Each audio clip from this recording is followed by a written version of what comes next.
Yuk Bincang-Bincang Ringan bersama Ayu. Di episode 14 kali ini kita akan membahas mengenai penyelesaian pelanggaran administrasi pemilu. Untuk membahas hal tersebut, kali ini kami sudah kedatangan Komisioner KPU Kota Semarang, Divisi Hukum dan Pengawasan, Bapak Suyanto. Selamat datang Pak Yanto. Selamat siang Mbak Ayu. Ya, selamat siang. Masih semangat ya Pak ya? Masih semangat. Harus powerful nih Bapak Yanto nih paling semangat ya Pak ya. Paling semangat, baik Pak. Paling semangat. Kesibukannya apa nih Pak? Sedang sibuk apa sekarang? Sibuk apa ya? Kita tetap harus mempersiapkan sosialisasi ya, yang sebentar lagi nanti akan kita lakukan di 6 kelurahan, itu terkait dengan partisipasi masyarakat yang rendah, dianggap rendah karena sesuai dengan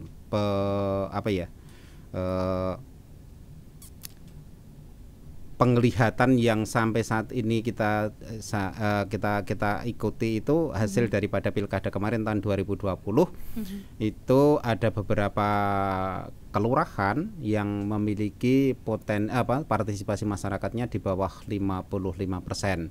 Sehingga sesuai dengan arahan daripada KPU RI, hal tersebut nanti akan kita tindak-lanjuti dengan sosialisasi lanjutan, itu terkait dengan partisipasi masyarakat menjelang di pemilihan atau di pemilu tahun 2024. Gitu. Baik, itu berarti kegiatan KPU Kota Semarang saat ini adalah sosialisasi ya Pak ya? Iya. Yang akan dilaksanakan. Baik, kembali ke materi penyelesaian pelanggaran administrasi pemilu. Kalau membicarakan pelanggaran ini berarti kan sesuatu yang sebenarnya tidak boleh dilakukan begitu ya. Betul. Pak ya? Iya. Baik, untuk definisi pelanggaran administrasi pemilu itu sendiri apa sih Pak? Mungkin Smart Voters ingin tahu.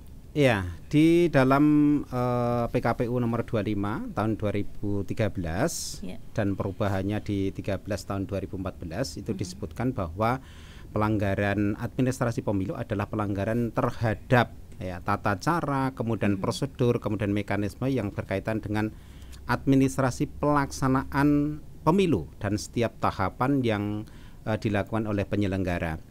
Di luar daripada tindak pidana pemilu dan juga etik di situ. Jadi itu yang dimaksudkan adalah hanya khusus terkait dengan pelanggaran administrasi kepemiluan. Itu seperti itu Mbak. Kemudian yang menyangkut tentang kegiatan tersebut ya berarti pelanggaran-pelanggaran yang berkaitan dengan administrasi pelaksanaan administrasi, kemudian menyangkut misalkan salah satu contoh contoh itu di perekrutan badan ad hoc yang kita temukan ternyata masih ada 2 periode atau mungkin di pemasangan APK oleh peserta pemilu itu yang tidak sesuai dengan tempatnya sesuai dengan regulasi itu ya biasanya yang menjadi satu titik fokus bagi kita untuk diselesaikan secara administrasinya. Saya kira gitu Mbak. Ya, adakah batasan Pak yang mengatur atau payung hukum yang mengatur bahwa ada hal-hal yang tidak boleh dilakukan sehingga menjadi pelanggaran administrasi ini Pak? Iya, jadi payung hukumnya ya jelas di PKPU nomor 25 2013 tersebut beserta dengan perubahannya di 13 14 itu bahwa disebutkan untuk pelaksanaan pelanggaran penyelesaian pelanggaran administrasi ya memang harus diselesaikan oleh KPU. Batasannya itu 7 hari Mbak. 7 hari memang harus sudah diselesaikan. Baik itu dilakukan oleh oleh KPU sendiri maupun yang diberikan rekomendasi dari Bawaslu. Ya. Adakah ini Pak kategori atau ruang lingkup yang mencakup di pelanggaran administrasi pemilu ini? Ya, ruang lingkupnya untuk penyelesaian dugaan pelanggaran administrasi itu sebetulnya laporan dari masyarakat maupun temuan daripada KPU sendiri. Salah satu contoh misalkan ada ada sebuah permasalahan di lapangan, kemudian ada masyarakat yang melaporkan, itu tentunya juga KPU akan segera menindaklanjuti. Atau dari KPU itu sendiri, ya, atau dari KPU sendiri yang memang betul-betul sebagai supervisi di lapangan, kemudian menemukan ada satu permasalahan di lapangan, itu juga segera ditindaklanjuti. Kemudian yang kedua adalah rekomendasi dari Bawaslu, itu yang memang harus diselesaikan. Dari masing-masing temuan tersebut atau mungkin rekomendasi, KPU segera untuk bisa menyelesaikan, baik itu dengan mekanisme yang sudah diatur di dalam PKPU. Itu waktunya paling lama adalah 7 hari harus sudah terselesaikan dalam rangka untuk memutuskan pelanggaran administrasi pemilu. Baik Pak, sebelum kita melanjutkan, saya ingin mengingatkan Smart Voters untuk selalu mengunjungi dan follow semua akun sosial media KPU Kota Semarang di Facebook, Instagram, Twitter maupun YouTube @kpu-kota-semarang, maupun mengunjungi website KPU Kota Semarang di kota-semarang.kpu.go.id. Baik Pak, kembali ke pertanyaan yang selanjutnya nih Pak, bagaimana upaya KPU Kota Semarang untuk penyelesaian pelanggaran administrasi pemilu ini Pak? Ya, jadi untuk upaya daripada KPU Kota Semarang, ketika ada satu pelanggaran administrasi yang memang sudah terdeteksi atau teridentifikasi oleh kita, itu segera untuk melakukan penyelesaian.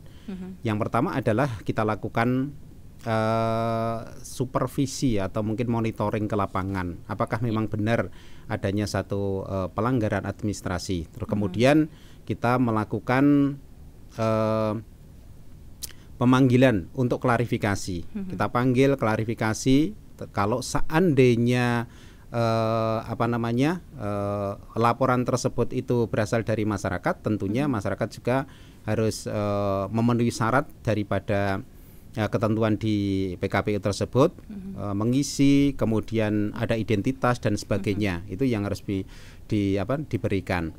Kemudian ditindaklanjuti dengan adanya satu klarifikasi, terus kemudian pemanggilan, terus kemudian nanti diakhiri dengan adanya suatu rapat pleno bersama untuk memutuskan bahwa pelanggaran tersebut itu memang benar-benar terjadi atau tidak, atau terbukti atau tidak. Itu yang bisa dilakukan. Baik Pak, artinya masyarakat bisa berperan aktif ya Pak untuk mungkin melaporkan adanya dugaan pelanggaran administrasi ini. Iya, jadi masyarakat memang diberikan satu kesempatan agar dalam rangka untuk bisa memberikan satu umpan balik balik agar permasalahan-permasalahan yang di lapangan ketika ditemukan, masyarakat bisa melaporkan kepada KPU Kota Semarang. Dan tentunya juga laporan-laporan tersebut memang betul-betul harus disesuaikan dengan ketentuan yang memang sudah diatur di dalam PKPU tersebut. Ya, baik Pak. Kalau begitu bagaimana mekanisme pelaporan pelanggaran administrasi pemilu itu sendiri Pak? Ya, untuk mekanisme pelaporan itu yang berasal dari masyarakat itu dibuat secara tertulis secara tertulis disampaikan kepada KPU Kota Semarang, dilengkapi dengan nama, terus kemudian nama lengkap, terus kemudian alamat, terus kemudian tempat kejadian permasalahan atau perkara, terus kemudian dilampiri dari beberapa identitas yang memang harus ada identitas pelapor, terus kemudian ada bukti pendukung, kemudian bukti pendukung tersebut bisa berasal dari foto atau video atau mungkin rekaman dan sebagainya. Kemudian masukkan di dalam satu formulir. Formulir tersebut adalah formulir model PAP, itu yang khusus untuk pelapor yang dari masyarakat. Baik, untuk formulirnya sendiri disediakan KPU atau bisa diunduh mungkin kalau di per website? Formulir kalau formulir bisa diunduh Mbak sendiri, terus kemudian KPU juga nanti akan kita menyiapkan. Gitu. Baik, untuk Smart Voters jika ingin melaporkan ada pelanggaran administrasi pemilu bisa mengunduh formulirnya di website KPU Kota Semarang ya Pak ya. Di kota-semarang.kpu.go.id. Baik Pak, untuk selanjutnya Pak, adakah sanksi bagi pelanggaran administrasi pemilu ini, Pak? Ya, sanksinya untuk yang pelanggaran pemilu seperti yang disampaikan di PKPU nomor 25 tahun 2013 atau perubahannya. Itu yang pertama adalah perintah atau penyempurnaan prosedur. Jadi perintah penyempurnaan prosedur itu tersebut ketika ada satu hal yang dilanggar oleh KPU itu segera untuk diperbaiki sesuai dengan mekanisme yang ada, sesuai dengan regulasi yang ada. Kemudian ada perintah perbaikan terhadap keputusan. Kalau hal tersebut memang sudah dibuat sebuah keputusan, sebuah keputusan sehingga nanti akan diperbaiki atau direvisi sesuai dengan keputusan hasil daripada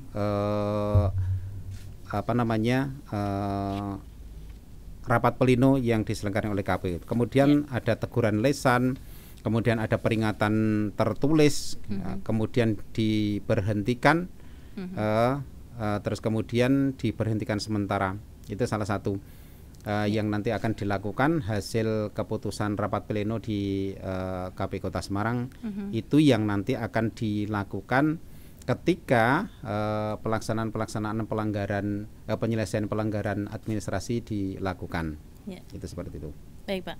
Sepanjang pelaksanaan pemilu dan pemilihan di Kota Semarang ini, adakah pelanggaran administrasi pemilu yang sudah ada, Pak?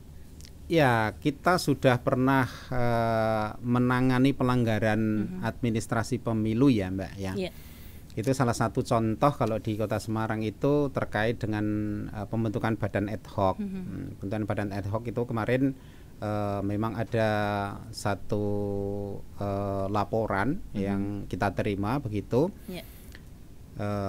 Kemudian kita langsung mengklarifikasi kepada yang bersangkutan. Ternyata yang bersangkutan tidak terbukti apa yang dilaporkan, karena yang bersangkutan dilaporkan tergabung di dalam partai politik. Tapi ternyata badan ad hoc atau badan penyelenggara yang kita bentuk tersebut ternyata memang tidak merasa dan juga tidak terlibat di dalam partai politik. Itu salah satunya seperti itu. Jadi ketika sudah sudah ada satu laporan, kemudian kita dilanjuti dengan adanya suatu pemanggilan, kemudian klarifikasi, kemudian kita akan mencermati atau dikaji sesuai dengan regulasi yang ada. Kemudian kita plenokan apa yang diputuskan atau kesimpulannya apa. Nah, itulah yang nanti akan kita putuskan di dalam satu rapat pleno. Baik. Terakhir ini, Pak, saya ingin menanyakan, adakah upaya untuk meminimalisir pelanggaran administrasi pemilu ini dari KPU Kota Semarang sendiri mungkin? Ya, tentunya kalau meminimalisir pelanggaran administrasi pemilu ya memang harus kita upayakan dan itu harus kita lakukan. Karena apa? Itu dalam rangka untuk menuju kepada pola administrasi yang memang betul-betul sesuai dengan yang diharapkan. Tentunya itu tetap harus berpedoman kepada regulasi yang ada. Kemudian petunjuk teknis, terus kemudian saran dan masukan yang tentunya sering dilakukan oleh teman-teman kita di sebelah itu di Bawaslu. Tetapi tetap kita nanti berpegangan teguh kepada regulasi agar nanti pelaksanaan baik itu di penyusunan atau perekrutan badan ad hoc, kemudian pelaksanaan seluruh tahapan yang ada, logistik, terus kemudian distribusi dan juga nanti pelaksanaan yang lain, itu tetap harus kita berpedoman pada regulasi yang ada atau petunjuk teknis yang sudah disiapkan, sehingga nanti pelaksanaan tahapan itu sesuai dengan administrasi yang sudah disyaratkan seperti itu. Selain peran serta dari masyarakat dan dari KPU sendiri, temuan pelanggaran ini ada juga dari Bawaslu mungkin, Pak? Iya. Jadi Bawaslu itu kan sebagai badan penyelenggara yang memang khusus untuk memberikan pengawasan ya. Ya tentunya pasti Bawaslu seringkali memberikan satu hasil pengawasannya. Salah satu adalah rekomendasi tentang pelanggaran administrasi pemilu. Ya, untuk menindaklanjuti daripada rekomendasi dari Bawaslu, kita dari KPU Kota Semarang juga yang harus kita lakukan adalah mencermati kembali, data atau dokumen yang memang sudah diberikan dari Bawaslu, kemudian nanti kita kaji sampai sejauh mana apakah itu memang perlu kita tindak lanjuti atau tidak. Tetapi untuk yang rekomendasi memang wajib hukumnya, Mbak Ayu, jadi wajib, sehingga harus kita tindak lanjuti. Kemudian juga menggali, mencermati, kemudian mencari, menerima masukan dari berbagai pihak, itu dari masyarakat. Nah, di dalamnya itu salah satunya adalah kita tetap harus mengklarifikasi, mengundang kepada yang bersangkutan ketika kita klarifikasi, sehingga nanti hasilnya daripada yang direkomendasi dari Bawaslu maupun yang kita identifikasi, sehingga nanti kita kaji bersama sesuai dengan peraturan perundang-undangan, itu yang nanti akan kita pakai untuk memutuskan apakah yang bersangkutan memang bersalah dan apakah atau yang terbukti atau yang tidak terbukti. Itu seperti itu, Mbak. Ya. Kalau boleh saya simpulkan ya Pak, berarti pelanggaran administrasi pemilu ini bisa ditemukan oleh KPU sendiri, oleh peran serta masyarakat, masukan dari masyarakat maupun dari rekomendasi dari Bawaslu. Betul, iya. Jadi untuk temuan daripada KPU sendiri itu atas karena memang dilakukan monitoring atau supervisi, pengawasan ke lapangan gitu ya. Terus kemudian untuk yang laporan dari masyarakat memang betul-betul murni daripada masyarakat ketika melihat ada satu pelanggaran secara khusus di administrasi, kemudian yang memang datang secara khusus dari pengawasan di Bawaslu. Baik, ya. Ini Pak, di akhir episode ini mungkin ada yang ingin disampaikan Pak Suyanto kepada smart voters semua, silakan. Ya, teman-teman semuanya, bahwa di dalam satu penyelenggaraan pemilu maupun pemilihan itu tentunya tidak terlepas dari seluruh rangkaian tahapan yang berkaitan dengan administrasi. Oleh karena itu, mari kita bareng-bareng mencermati, melihat dan juga mengkaji, sehingga nanti pelaksanaan tahapan itu betul-betul sesuai dengan regulasi yang ada, petunjuk teknis dan juga pedoman-pedoman yang memang sudah diberikan dari KPU RI, sehingga kita dalam melaksanakan semua tahapan itu sudah sesuai dan berjalan dengan baik, tidak lepas daripada regulasi yang ada. Saya kira gitu. Ya, baik, terima kasih Pak Yanto atas waktunya. Sehat selalu ya Pak ya. Amin. Dan semangat selalu. Ya, Baik, demikian episode 14 kali ini. Jangan lupa tetap follow, ikuti akun sosial media KPU Kota Semarang di YouTube, Instagram, Twitter, Facebook, atau di website KPU Kota Semarang di kota-semarang.go.kpu.go.id. Tetap patuhi protokol kesehatan dan sampai jumpa.